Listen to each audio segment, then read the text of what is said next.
Hello everyone and welcome back to your very own YouTube channel C Dreamers. आज हम बात करेंगे about audit of depreciation and amortisation. सबसे पहले हम डिस्कस करेंगे what is the meaning of depreciation and what is the purpose for charging the depreciation. जैसा कि हम सबको पता है कि डेप्रिसिएशन एक चार्ज होता है अगेंस्ट द प्रॉफिट्स। हम अपने प्रॉफिट एंड लॉस अकाउंट में डेप्रिसिएशन को शो करते हैं। तो अगर हमारे प्रॉफिट एंड लॉस अकाउंट में ड्यूरिंग द ईयर प्रॉफिट आ रहा होता है तो प्रॉफिट को हम रिड्यूस कर देते हैं बाय चार्जिंग द डेप्रिसिएशन, और अगर लॉस आ रहा होता है तो लॉस इनहेंस हो जाता है। नाउ एज पर AS 10 at that is property plant and equipment define depreciation as the systematic allocation of the depreciable amount of an asset over its useful life। मतलब एज पर AS 10 जो हमारा accounting standard 10 है, that is property plant and equipment, उसमें depreciation के बारे में बताया गया है कि डेप्रिसिएशन एक सिस्टमेटिक एलोकेशन होता है। जो भी हमारा टोटल डेप्रिशिएबल अमाउंट होता है, जो हमारी एसेट की कॉस्ट होती है, उसका एक सिस्टमेटिक एलोकेशन होता है। उसको हम डिफरेंट पार्ट्स में डिवाइड कर देते हैं during the useful life of the asset. मतलब जितने साल हमारी वो एसेट चलने वाली है उतने साल में हम उस एसेट की टोटल कॉस्ट को डिवाइड कर देते हैं, जिससे कि जब भी वो एसेट हमारी ख़राब हो जाए, जब भी हमें एक नई एसेट परचेज करनी हो, तो एकदम से हमारे P&L अकाउंट पर, एकदम से हमारे जो कैश अकाउंट है उस पर कोई प्रेशर ना आए। हमारे पास डेप्रिसिएशन के रूप में जो हमने इतने सालों से प्रॉफिट अपना रिड्यूस करते हुए आए हैं, तो जो हमारे पास में एक प्रॉफिट का एलोकेशन हो जाता है, जो प्रॉफिट का हम प्रोविज़न बनाते हुए आए हैं, उसमें से जो हमारा अमाउंट होगा, जो कलेक्टेड अमाउंट होगा, उससे हम उस एसेट को परचेज कर सकते हैं। तो एसेट की जितनी भी यूज़फुल लाइफ होती है उसमें हम डेप्रिसिएशन के रूप में जो नई एसेट हमें लेनी होगी उसके लिए एक तरीके से अमाउंट को कलेक्ट कर रहे होते हैं। जैसे कि फॉर एग्जांपल एक एसेट हमने आज खरीदी जिसकी वैल्यू 10 लाख रुपीज़ है, जो कि 10 ईयर्स तक चलने वाली है। मतलब इसकी यूज़फुल लाइफ 10 ईयर्स है। तो 10 ईयर्स में 10 लाख रुपीज़ का अगर हम पर ईयर 1 लाख रुपीज़ का डेप्रिसिएशन चार्ज करते हैं, पर ईयर अपने जो प्रॉफिट है उसमें से 1 लाख रुपीज़ को कम कर देते हैं बाय वे ऑफ डेप्रिसिएशन, उसका प्रोविज़न बनाकर, तो हर साल अगर हम 1-1 लाख रुपए अपने प्रॉफिट में से कम करके उसका एक प्रोविज़न बना के रखते रहेंगे, तो जब 10 साल बाद हमें नई एसेट को परचेज करना होगा, जब ये एसेट हमारी बेकार हो जाएगी, इसकी स्क्रैप वैल्यू मतलब स्क्रैप हो जाएगी एसेट, तो फिर 10 लाख रुपए हमारे पास होंगे 10 साल बाद एक नई एसेट को परचेज करने के लिए।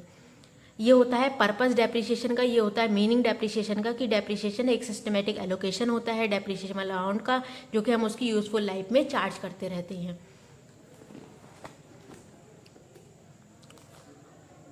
पर्पस ऑफ डेप्रिसिएशन क्या होता है? To provide the funds for replacement of asset. जैसा कि अभी हमने डिस्कस किया कि जब हमें एसेट को बाद में एक डेफिनेट पीरियड के बाद में जब हमें एसेट को रिप्लेस करना होता है, तो उसके लिए हमारे पास में फंड्स अवेलेबल हो जाते हैं अगर हम डेप्रिसिएशन को चार्ज करते हैं। This is accomplished by retaining the amount of depreciation charge. ये टास्क जो है वो अकम्प्लिश करा जाता है, पूरा करा जाता है by retaining the amount of depreciation charge in the profit and loss account in the business. जो बिजनेस में हम प्रॉफिट एंड लॉस अकाउंट में जितना भी अमाउंट पर ईयर रिटेन कर रहे होते हैं बाय वे ऑफ डेप्रिसिएशन, उससे हम अपने फंड्स के लिए, अपनी जो एसेट है उसके रिप्लेसमेंट के लिए फंड कलेक्ट कर रहे होते हैं। To provide true cost of manufactured goods. जो हमारी मैन्युफैक्चर्ड गुड्स हैं उसको ट्रू कॉस्ट प्रोवाइड करने के लिए हम डेप्रिसिएशन चार्ज करते हैं। As the value of fixed asset depletes gradually. जैसे कि हमें पता है कि जो हमारी फिक्स्ड एसेट्स होती हैं उसकी वैल्यू ग्रेजुअली यानी कि धीरे धीरे कम होती रहती है। बाय कंजप्शन, कंजप्शन के द्वारा during the process of production. जो हम प्रोडक्शन में कंजप्शन करते हैं फिक्स्ड एसेट्स का, मशीनरी का, जो भी प्लांट एंड फर्नीचर है उसका, तो फिर उसकी वैल्यू धीरे धीरे कम होती रहती है। It is necessary that such consumption of value. इसलिए बहुत ज़रूरी है कि वो जो धीरे धीरे जो कंजप्शन हो रहा है we charge in the accounts, उसको अकाउंट्स में भी चार्ज किया जाए for determination of the true cost of production, जिससे कि हम अपने जो प्रोडक्शन है उसकी ट्रू कॉस्ट को डिटरमाइन कर सकें। To determine the profit and loss for the year. जो हमारा during the year profit and loss होता है उसको डिटरमाइन करने के लिए हमें डेप्रिसिएशन चार्ज करना पड़ता है। Depreciation being an expense. Depreciation को एक एक्सपेंस माना जाता है, represented by the loss in value of fixed assets, जो कि फिक्स्ड एसेट्स की लॉस के रूप में हम रिप्रेजेंट करते हैं उसको। जो हमारी फिक्स्ड एसेट्स होती हैं उसमें से लेस डेप्रिसिएशन करके हम अपनी बैलेंस शीट में शो कर रहे होते हैं। तो फिक्स्ड एसेट्स में से जो डेप्रिसिएशन लेस करते हैं उसके बाद नेट वैल्यू हमारी फिक्स्ड एसेट की शो हो रही होती है। तो फिक्स्ड एसेट्स को लॉस मतलब फिक्स्ड एसेट की वैल्यू में लॉस करके जो हम रिप्रेजेंट कर रहे होते हैं वो डेप्रिसिएशन होता है during arising on use it is charged to the profit and loss account for determination of the profit और लॉस ड्यूरिंग द ईयर। उसके बाद में वो जो अमाउंट हमारा बैलेंस शीट में दिख रहा होता है by way of depreciation, provision for depreciation, उसको हम अपने P&L अकाउंट में ट्रांसफर कर देते हैं, जिससे कि हमारा जो P&L अकाउंट का प्रॉफिट होता है तो प्रॉफिट कम हो जाता है और लॉस होता है तो लॉस बढ़ जाता है। To show a true and fair value of entity's assets in the balance sheet, entity की एसेट जो होती है बैलेंस शीट में उसकी ट्रू वैल्यू शो करने के लिए, यानी कि जो हमारी फिक्स एसेट्स हैं अगर हम उस पर डेप्रिसिएशन चार्ज नहीं करेंगे तो वो इनहेंस वैल्यू पर दिखती रहेंगी। और अगर हमारी उस एसेट की जो लाइफ है, यूजफुल लाइफ, वो 10 ईयर्स है, तो 10 ईयर्स के बाद वो एसेट तो हमारे पास बचेगी ही नहीं, उस एसेट की सिर्फ स्क्रैप वैल्यू बचेगी। पर ये बात हमें पता ही नहीं चलेगी क्योंकि हम डेप्रिसिएशन चार्ज नहीं कर रहे थे। तो डेप्रिसिएशन चार्ज करके उस एसेट की यूजफुल लाइफ तक हम उस एसेट को उसके एक प्रोविज़न बनाकर जो हमारी नई एसेट है उसके लिए अमाउंट कलेक्ट कर लेते हैं। इसलिए ट्रू एंड फेयर वैल्यू बताता है एंटिटी की एसेट्स की। अगर हम डेप्रिसिएशन चार्ज करते हैं तो हमें आज की फेयर वैल्यू पता चल जाती है कि हमारी एसेट अब कितने रुपए की बची है।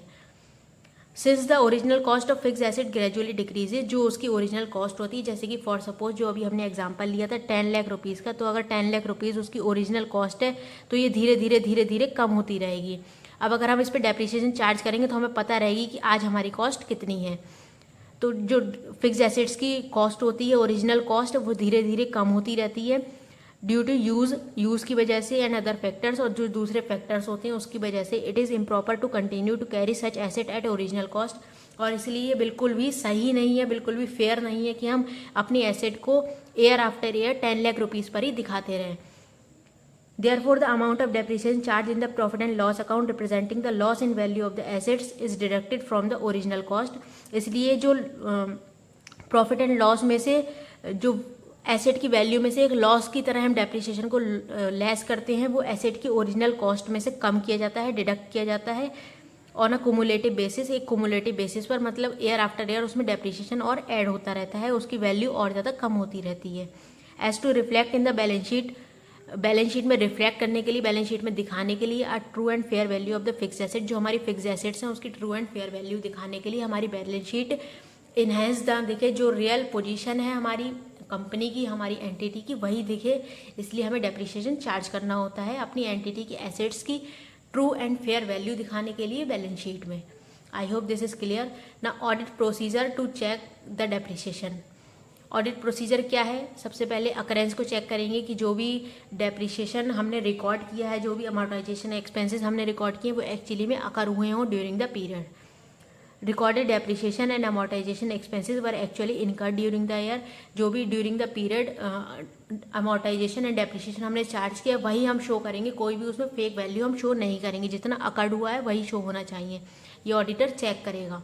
कंप्लीटनेस यानी कि depreciation and amortisation expenses pertaining to the period, जो भी उस पीरियड के डेप्रिसिएशन और अमोर्टाइजेशन एक्सपेंसेस हैं, हैव बीन रिकॉर्डेड अप्रोप्रिएटली, उन्हें सही से रिकॉर्ड किया गया है। And there is no under statement और ओवर स्टेटमेंट, और डेप्रिसिएशन ना तो कम कैलकुलेट करा है और ना ही ज़्यादा कैलकुलेट करा है, क्योंकि उससे फिर हम अपनी ट्रू एंड फेयर वैल्यू को एसेस नहीं कर पाएंगे, जो भी हमारी एसेट की ट्रू एंड फेयर वैल्यू होगी। Measurement depreciation and amortisation expenses have been measured appropriately, उनका मेजरमेंट सही से हुआ है, प्लस जो डेप्रिसिएशन इस ईयर से रिलेटेड है वो हमने करेक्ट अकाउंटिंग पीरियड में चार्ज किया है, ये भी कंप्लीटनेस में एक पॉइंट होता है, इसको भी आप रिकॉर्ड कर लीजिएगा। प्रेजेंटेशन एंड डिस्क्लोजर, जो प्रेजेंटेशन है, जो डिस्क्लोजर है, वो भी हमारी प्रॉपर है related to the depreciation and amortisation. Required disclosures for depreciation and amortisation have been appropriately made, जो भी डिस्क्लोजर्स बनाने की ज़रूरत है वो कंपनी ने बना लिए हैं, ये भी ऑडिटर चेक करेगा। तो बेसिकली 4 पॉइंट्स हैं ऑडिट प्रोसीजर्स के। क्या क्या पॉइंट्स हैं? Occurrence, completeness, measurement, presentation and disclosure. ये कुछ असर्शंस हैं जो कि डेप्रिसिएशन से रिलेटेड ऑडिटर लेके चलता है, इन असर्शंस को ऑडिटर चेक करेगा during the process of audit. Auditors duty, यानी कि अब ऑडिटर की क्या क्या ड्यूटी होती हैं related to the depreciation and amortisation. Auditors shall pay attention to the following point, auditor को इन पॉइंट्स पर अपना ध्यान देना होगा, ऑडिटर को ये सारे पॉइंट्स चेक करने होंगे जब वो डेप्रिसिएशन और अमोर्टाइजेशन को चेक कर रहा है। Understand and evaluate the adequacy and effectiveness of internal control, सबसे पहले ऑडिटर इंटरनल कंट्रोल को चेक करेगा, क्योंकि जो फिक्स एसेट्स होती हैं उसके केस में मतलब सबसे ज़्यादा चांसेस होते हैं कोई भी मिस एप्रोप्रिएशन करने के एसेट्स के केस में। तो एसेट्स पर अगर हम ज़्यादा डेप्रिसिएशन चार्ज कर रहे हैं वो भी एक मिस एप्रोप्रिएशन हो सकता है। एसेट्स पर अगर हम कम डेप्रिसिएशन चार्ज कर रहे हैं वो भी एक वे ऑफ मिस एप्रोप्रिएशन हो सकता है। इसलिए ऑडिटर सबसे पहले तो इंटरनल कंट्रोल को चेक करेगा कि इंटरनल कंट्रोल एब्सोल्यूट होना चाहिए, इंटरनल कंट्रोल इफेक्टिव होना चाहिए, एफिशिएंट होना चाहिए, जिससे कि कोई भी गलती ना हो सके, कोई भी मिस रिप्रेजेंटेशन ना हो सके एंटिटी में। एज रिगार्ड्स अकाउंटिंग से रिलेटेड इंटरनल कंट्रोल को चेक करेगा। मेंटेनेंस से रिलेटेड, सेफगार्डिंग से रिलेटेड और fixed assets, and that a proper distinction is being made between capital expenditure और रेवेन्यू एक्सपेंडिचर। और ये भी ऑडिटर चेक करेगा कि कैपिटल एक्सपेंडिचर और रेवेन्यू एक्सपेंडिचर को अलग अलग डिस्टिंग्विश करा गया हो, अलग अलग उनको रखा गया हो, उनको मिक्स ना कर दिया गया हो, या फिर जो कैपिटल एक्सपेंडिचर है उनको ओवर स्टेट या अंडर स्टेट ना कर दिया गया हो, ऐसे ही रेवेन्यू एक्सपेंडिचर के केस में। Check that the amount of depreciation is accurately calculated.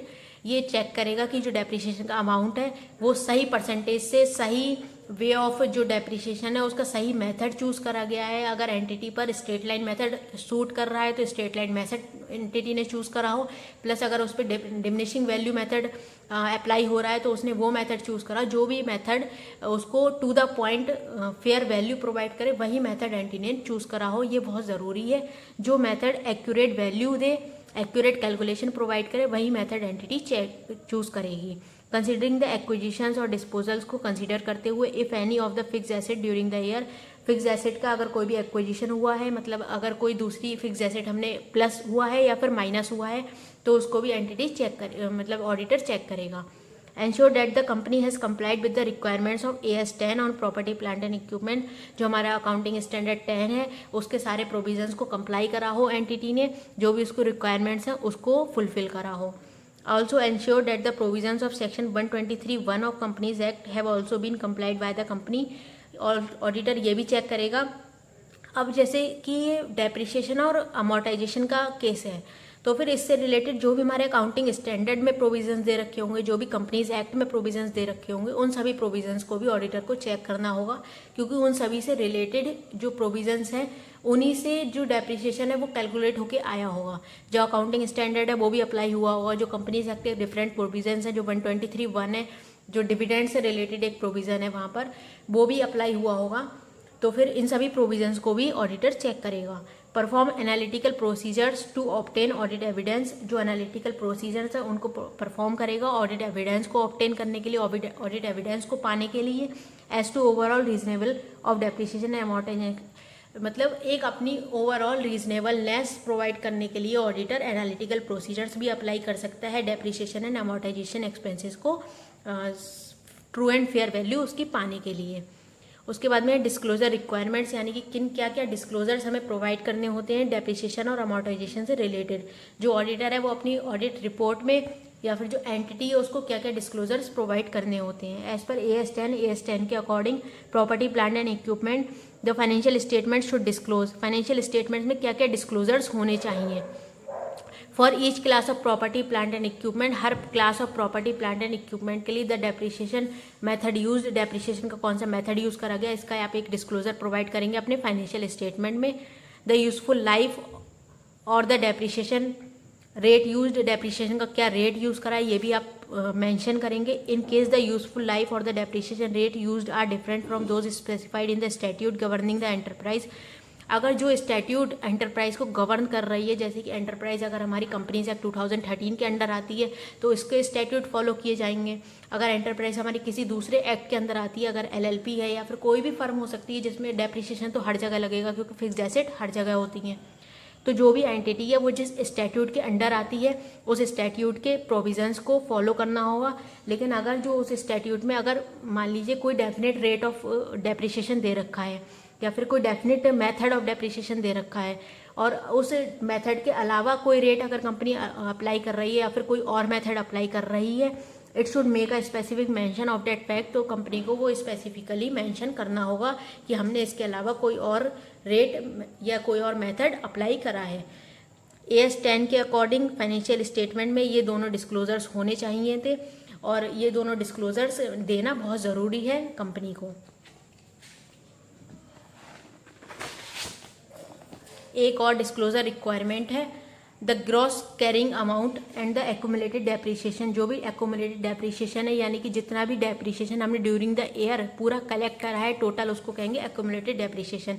Aggregated with the accumulated impairment losses, अगर कोई इम्पेयरमेंट लॉसेस हैं तो उसका एक्यूमुलेशन यानी कि उसका total at the beginning and end of the period, उसका भी हमें एक डिस्क्लोजर देना होगा कि शुरुआत में कितने लॉसेस थे, कितना डेप्रिसिएशन था, शुरुआत में कितना ग्रॉस कैरिंग अमाउंट था और एट द पीरियड एंड कितना ग्रॉस कैरिंग अमाउंट है। इस टॉपिक से रिलेटेड हमारे एग्जाम में कई बार क्वेश्चंस पूछे गए हैं। मई 11 में 8 मार्क्स का क्वेश्चन आया था, उसके बाद मई 17 में, नवंबर 12 में, नवंबर 14 में 4 मार्क्स का क्वेश्चन पूछा गया है इस टॉपिक से, प्लस मई 18 में 5 मार्क्स का क्वेश्चन आ चुका है। तो अप्रॉक्स 5 मार्क्स का क्वेश्चन इसमें से आ रहा है। क्वेश्चन देख लेते हैं क्या क्वेश्चन एग्जाम में पूछे जाते हैं। Define depreciation and discuss various purposes. Depreciation बताइए क्या होता है, जो मीनिंग हमने स्टार्टिंग में डिस्कस किया, प्लस उसका क्या पर्पज होता है जो हमने पर्पजेज डिस्कस किए, जैसे कि प्रॉफिट एंड लॉस कैलकुलेट करने के लिए, एसेट्स की फेयर वैल्यू डिस्क्राइब करने के लिए। इसी तरीके का इसी क्वेश्चन को दूसरी तरीके से कैसे पूछा जा सकता है, शॉर्ट नोट बताइए पर्पज ऑफ प्रोवाइडिंग डेप्रिसिएशन पर। उसके बाद अगला क्वेश्चन है mention any 5 attributes to be considered by an auditor while verifying for depreciation and amortisation expenses. 5 attributes बताइए जो कि ऑडिटर को कंसीडर करने होते हैं जब वो डेप्रिसिएशन को और अमोर्टाइजेशन एक्सपेंसेस को वेरीफाई कर रहा होता है। तो ये भी हमने अभी डिस्कस किया। आई hope this topic is clear. Since if you have any doubt regarding this topic you can ask in the comment section.